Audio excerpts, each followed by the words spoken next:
अगर आपको लगता है दैट मसल कॉन्ट्रैक्शन एक बहुत इजी टॉपिक है, तो आप यही नीट में ट्रैप हो सकते हो।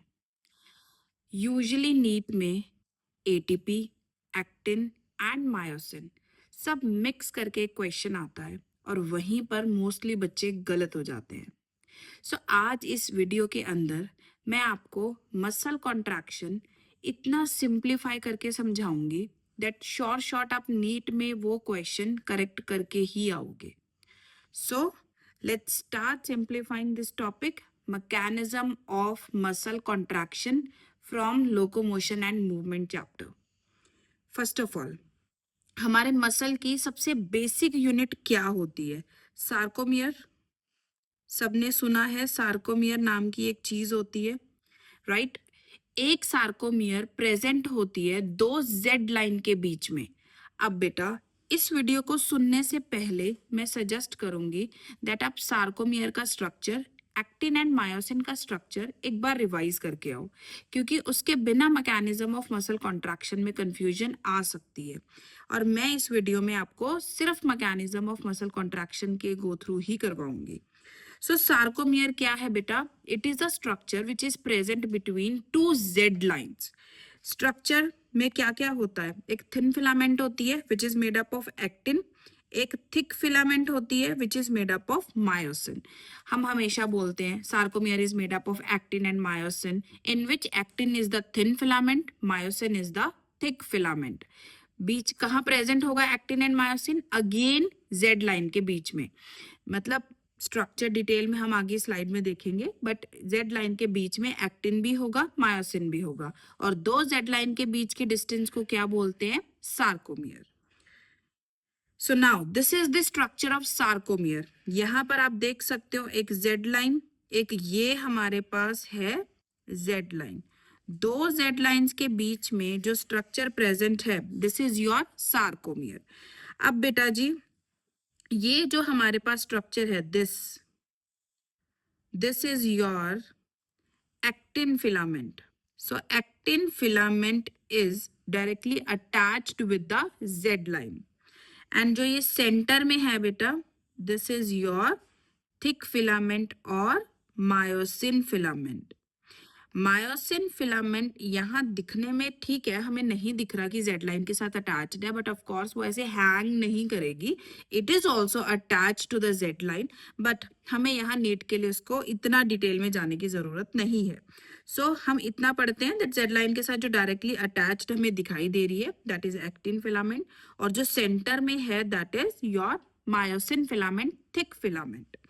अब बेटा, starting from the thick filament, जैसे यहां से थिक फिलामेंट स्टार्ट हो रही है, यहां से लेकर यहां तक, this is your A band.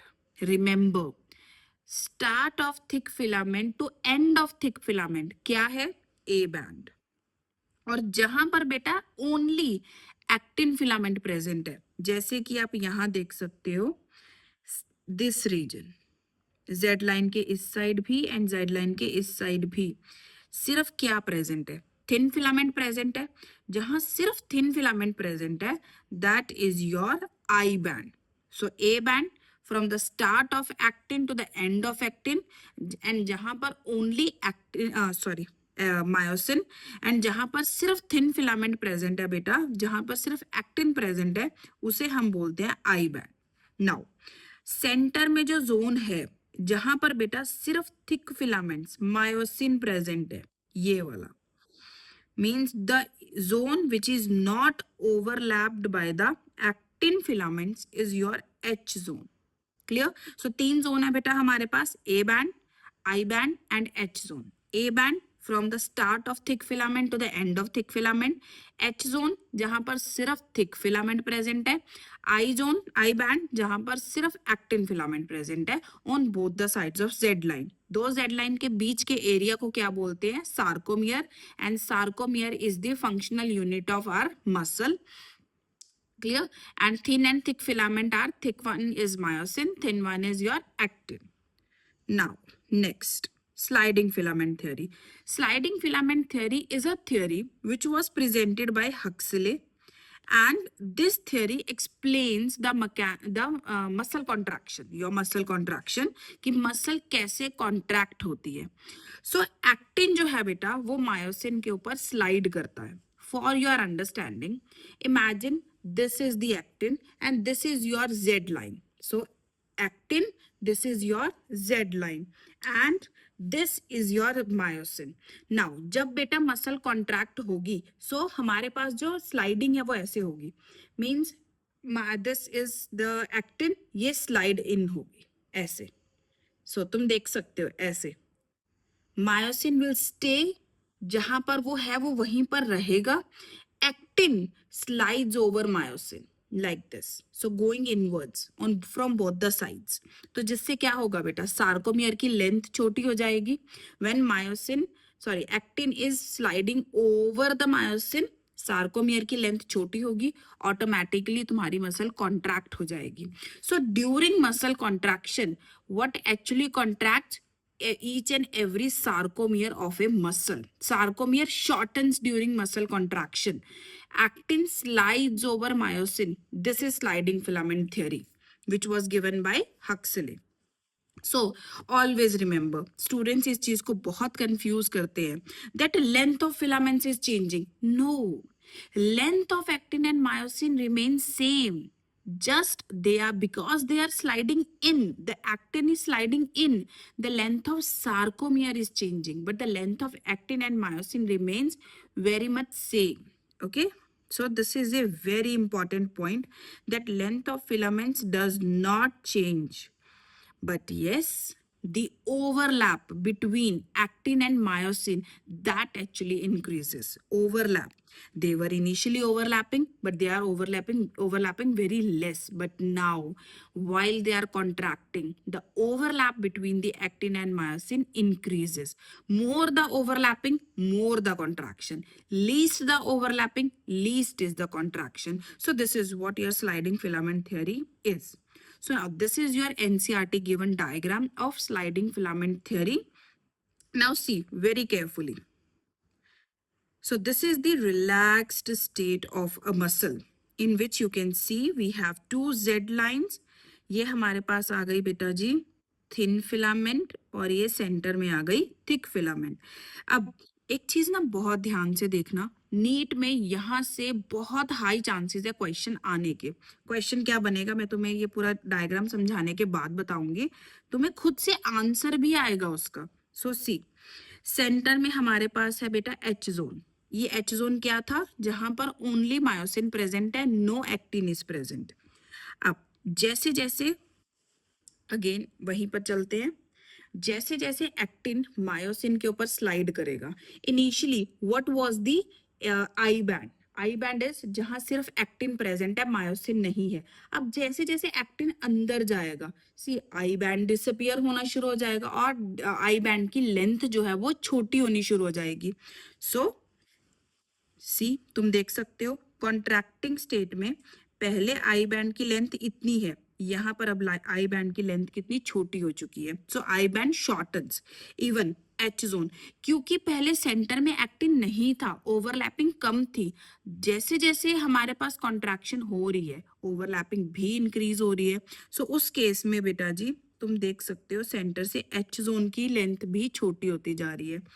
Even जब कोई भी मसल मैक्सिमम कॉन्ट्रैक्ट कर जाती है उस टाइम पर एच जोन डिसअपियर हो जाता है. तुम देख सकते हो actin filaments of both the sides are overlapping, so H zone is completely disappeared. So always remember, when one muscle is contracting, A band remains same, क्योंकि A band क्या था, from the start of the myosin to the end of the myosin, वो तो slide ही नहीं हो रहा है, slide actin हो रहा है, तो ए बैंड का साइज सेम रहेगा, आई बैंड छोटा हो जाएगा, शॉर्ट हो जाएगा, एच जोन कंप्लीटली डिसअपियर भी हो सकता है. बट अगर ऑप्शन में तुमसे पूछते हैं कि एच जोन शॉर्टन्स, वो भी सही है, गलत नहीं है वो भी.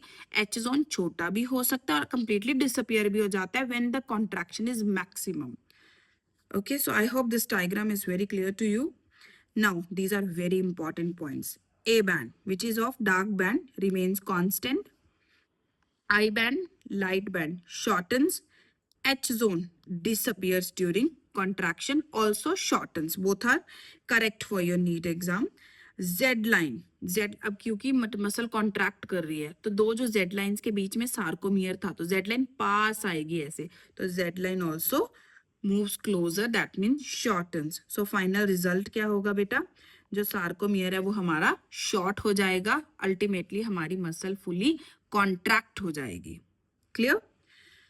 सो आई होप तुम्हारे स्लाइडिंग फिलामेंट थ्योरी बिल्कुल क्लियर है.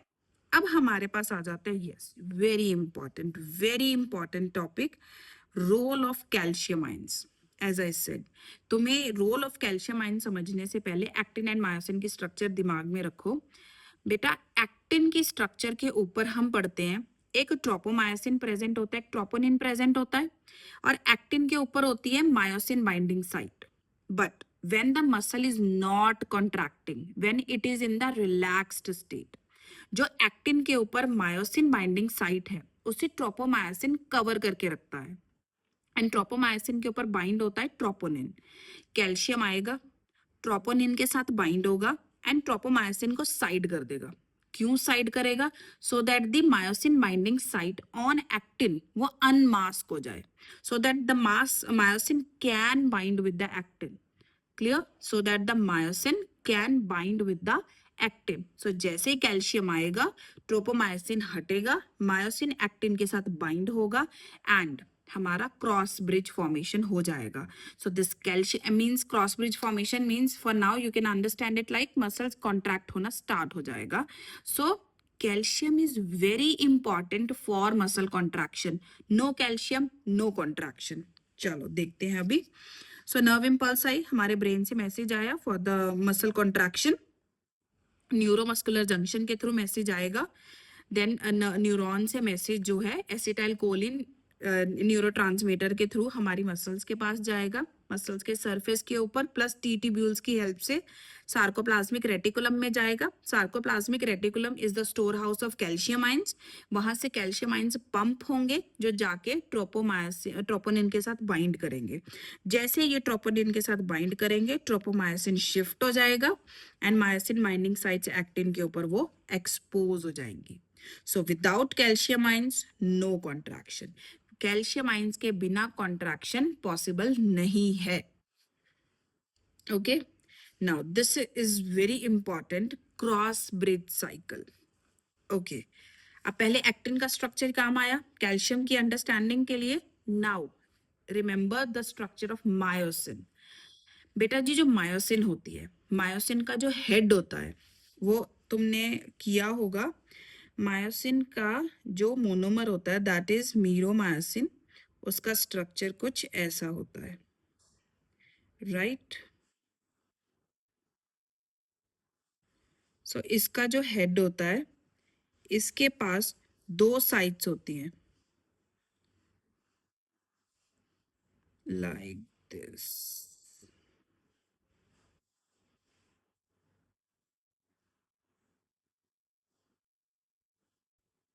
दो साइड्स होती हैं हेड के पास. One is yes this. ये जो है इसके बाद दो साइट्स होती हैं बेटा, ATP binding site and actin binding site.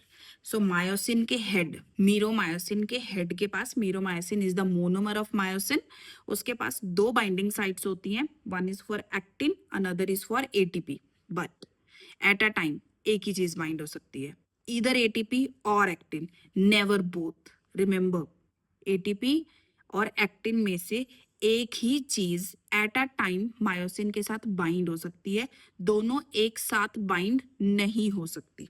So now let's see the cross bridge formation. Now बेटा सबसे पहले मायोसिन का हेड जो है वो एक्टिन के साथ बाइंड होगा. ऐसे मीरो से अभी मैंने दिखाया, ये देखो, ये हमारे पास मीरोमायोसिन है, उसका ये हेड है, ये हेड ऐसे है, ये बाइंड होगा, ये बाइंड होगा एक्टिन के साथ. जैसे ये एक्टिन के साथ बाइंड होगा ये क्रॉस ब्रिज बन गया. क्या बन गया? ये क्रॉस ब्रिज. अब मायोसिन मूव होगा, ये सी वेरी केयरफुली, मायोस यहां से दिखाती हूँ. ये हमारे पास मायोसिन का हेड है, ये एक्टिन के साथ बाइंड हुआ, ये मायोसिन मूव हुआ. तुम देख रहे हो जैसे मायोसिन मूव हो रहा है एक्टिन अंदर की तरफ जा रहा है, राइट। अब यहाँ पर एक्टिन एटीपी बाइंड हो जाएगा, राइट, मायोसिन के हेड पर एटीपी बाइंड हो जाएगा। जैसे ही एटीपी बाइंड होगा ये क्रॉस ब्रिज ब्रेक हो जाएगा, क्योंकि एट अ टाइम हेड के साथ एक ही चीज बाइंड हो सकती है, इधर एटीपी और एक्टिन। अभी तक एक्टिन बाइंड था तो एटीपी ने बाइंड नहीं किया, जैसे ही एटीपी आके बाइंड होगा ये क्रॉस ब्रिज ब्रेक हो जाएगा। अब ये एटीपी हाइड्रोलाइज होगा, हाइड्रोलाइज होने के बाद एडीपी प्लस इनऑर्गेनिक फॉस्फेट में कन्वर्ट होगा।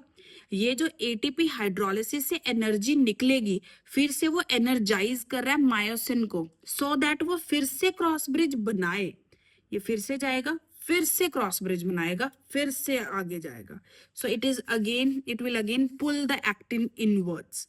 सो आई होप क्लियर हुआ कि सबसे पहले मायोसिन एक्टिन के साथ बाइंड होगा, देन क्रॉस ब्रिज बनेगा, एक्टिन को अंदर की तरफ पुल करेगा, देन एटीपी बाइंड होगा। जैसे ही एटीपी बाइंड होगा क्रॉस ब्रिज ब्रेक हो जाएगा, देन एटीपी हाइड्रोलिसिस होगा, एडीपी एंड इनऑर्गेनिक फॉस्फेट बनेगा, ये मायोसिन के हेड को एनर्जाइज करेगा, then myosin is again ready for the cross bridge formation. तो पूरा प्रोसेस साइकिल में चलता जाएगा। इसी तरह जो एक्टिन है वो अंदर की तरफ पुल होकर स्लाइड इन हो जाएगा और तुम्हारी मसल कॉन्ट्रैक्ट हो जाएगी। ओके, सो हमारे पास पॉइंट्स क्या है इसमें। मायोसिन हेड बाइंड्स एक्टिन, सबसे पहले मायोसिन एक्टिन के साथ बाइंड करेगा, क्रॉस ब्रिज बनेगा, देन मायोसिन हेड बेंड हो जाएगा, दिस क्रॉस ब्रिज बना, ये myosin head bend, then pulls actin, now ATP bind करेगी, क्रॉस ब्रिज ब्रेक हो जाएगा, क्योंकि मायोसिन के साथ एट अ टाइम एक ही चीज अटैच हो सकती है, इधर एटीपी और एक्टिन। एटीपी अटैच था, सॉरी एटीपी अटैच हुआ, एक्टिन हट जाएगा, सो क्रॉस ब्रिज ब्रेक हो गया, एटीपी हाइड्रोलिसिस होगा जिससे एडीपी एंड इनऑर्गेनिक फॉस्फेट बनेगा, मायोसिन हेड अगेन बाइंड हो जाएगा एक्टिन के साथ, क्योंकि इस एटीपी हाइड्रोलिसिस से जो एनर्जी मिलेगी वो मायोसिन के हेड को एनर्जाइज करेगा for cross bridge formation. So this is your NCERT given diagram which represents the mechanism of muscle contraction. In this you can see हमारे पास सबसे पहले है, यहाँ से शुरू करते हैं। हमारे पास ये है मायोसिन फिलामेंट, ये है actin filament, ADP and phosphate जुड़ा हुआ है। ये जो एटीपी हाइड्रोलिसिस से एडीपी एंड इनऑर्गेनिक फॉस्फेट बना, इसने एनर्जाइज कर दिया और जिसकी वजह से क्रॉस ब्रिज बन गया। मायोसिन का हेड एनर्जाइज हो गया, क्रॉस ब्रिज बन गया, मायोसिन हेड फॉर्म हो गया, मतलब अटैच हो गया एक्टिन के साथ, सो क्रॉस ब्रिज फॉर्म हो गया। अब इसके बाद बेटा जैसे ही क्रॉस ब्रिज बना, जो मायोसिन का हेड है वो मूव होगा, जिसकी वजह से एक्टिन पुल होगा। उसके बाद एटीपी बाइंड हुई, क्रॉस ब्रिज ब्रेक हो गया, फिर से ये एटीपी हाइड्रोलाइज होगी, क्रॉस ब्रिज बनेगा, फिर से ये रोटेट होगा, देन एटीपी बाइंड होगी, देन क्रॉस ब्रिज ब्रेक हो जाएगा। सो ये प्रोसेस चलता रहेगा जिससे हमारी मसल कॉन्ट्रैक्ट हो जाएगी। जितना टाइम ये मसल चलता रहेगा उतना टाइम तक ये कॉन्ट्रैक्ट होती रहेगी। अब इस तरीके से तो बेटा जी मसल कॉन्ट्रैक्ट हो रही है।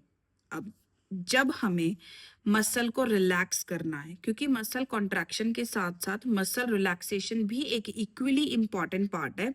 जब मसल कॉन्ट्रैक्ट हो जाएगी तब ऐसे होगी, मसल रिलैक्सेशन के टाइम पर जो कैल्शियम आयंस रिलीज हुए थे, जिन्होंने myosin binding sites on actin unmask किए थे, वो कैल्शियम पंप बैक हो जाएगा टू द सार्कोप्लाज्मिक रेटिकुलम, जिसकी वजह से मसल रिलैक्स होनी शुरू हो जाएगी, क्योंकि फिर से tropomyosin myosin binding sites on actin को कवर कर लेगा।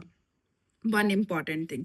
सेकेंड इंपॉर्टेंट थिंग, अगर बेटा ये एटीपी ना हो, ये जो एटीपी यहाँ क्रॉस ब्रिज बनाने में ब्रेकडाउन में हेल्प कर रही है, ब्रेकडाउन में बेसिकली, सो जो एटीपी ये क्रॉस ब्रिज ब्रेकडाउन में हेल्प कर रही है, अगर ये ना हो तो बेटा मसल कॉन्ट्रैक्टेड ही रह जाएगी। तुम खुद देखो, अगर ये एटीपी नहीं है, यहाँ पर ये एटीपी एब्सेंट है, तो ये क्रॉस ब्रिज तो अटैच ही रह गया। अब ये क्रॉस ब्रिज अटैच ही रह गया तो मसल कॉन्ट्रैक्टेड स्टेट में ही रहेगी, वो रिलैक्स ही नहीं हो पाएगी। This condition is known as rigor mortis. No ATP, no cross bridge breakdown, right? No cross bridge breakdown, then muscle will remain contracted, rigor mortis. So that is why this ATP is very important. This ATP performs two functions. Number one, breakdown of cross bridge. Number two, energizes myosin head. Clear? So now question time. I hope ये topic पूरा proper तुम्हें clear हो चुका है। अब इस topic को अच्छे से समझने के बाद हम कुछ PYQs करते हैं जो आई होप अब तुम्हें बहुत इजी लगने वाले हैं। So first is the H zone in the skeletal muscle fiber is due to। H zone क्या था? सेंट्रल जोन, जहां पर सिर्फ थिक फिलामेंट्स प्रेजेंट होते हैं, थिन फिलामेंट्स नहीं होते। So the central gap between actin filaments extending through myosin filaments in the A band। Yes, हमें तो फर्स्ट स्टेटमेंट ही हमारा करेक्ट आंसर मिल गया। तो बेटा हमने देखा था कि ये अगर एक दो जेड लाइंस हैं, इसमें ये हमारे पास थी एक्टिन फिलामेंट्स और सेंटर में थी मायोसिन फिलामेंट्स। तो मायोसिन फिलामेंट्स की वजह से बन रहा था ए बैंड। तो कहते हैं जो ये सेंट्रल गैप है between actin filaments, between actin filament, देखो एक ये एक्टिन फिलामेंट, एक ये एक्टिन फिलामेंट, इनके बीच में जो ये गैप है जो मायोसिन फिलामेंट्स के थ्रू जा रहा है ए बैंड में, that is H zone. So yes, A is the correct answer.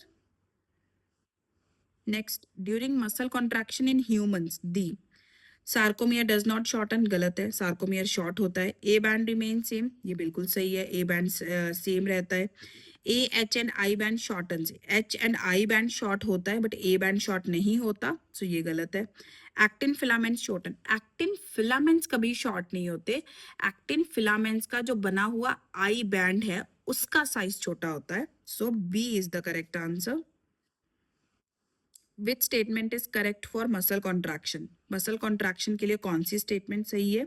So length of H zone decreases, ये बिल्कुल सही स्टेटमेंट है। Length of A band remains constant, ये भी बिल्कुल सही है। Length of I band decreases, ये इंक्रीजेस, सॉरी ये गलत है, length of I band decrease होता है not increase. Length of two successive Z line increases, ये भी गलत है, ये डिक्रीज होता है, इंक्रीज नहीं। सो बेसिकली बेटा इस PYQ के दो करेक्ट आंसर्स थे A and B. H zone भी डिक्रीज होता है एंड ए बैंड का साइज सेम रहता है। व्हाट इज सार्कोमियर, सार्कोमियर क्या है? Part between two H lines, गलत, एच लाइंस तो सेंट्रल पार्ट होता है which is only of this, only of myosin filaments. Part between two A lines, no, A line A band होता है which is only made up of from the start of the myosin to the end of the myosin. Part between two I bands, no, between two I bands is only I band, not the sarcomere. Part between two Z lines, yes, this is the correct answer. Sarcomere is the part between two Z lines. So बेटा I hope ये पूरा topic तुम्हें अच्छे से समझ में आ गया है। अब अगर तुमने ये वीडियो पूरा अच्छे से देख लिया, अब आई एम वेरी श्योर तुम इस टॉपिक के ऊपर नीट का कोई भी क्वेश्चन गलत नहीं करोगे। एंड अगर तुम्हें ये टॉपिक अच्छे से समझ में आ गया है तो कमेंट्स में क्लियर लिखना मत भूलना,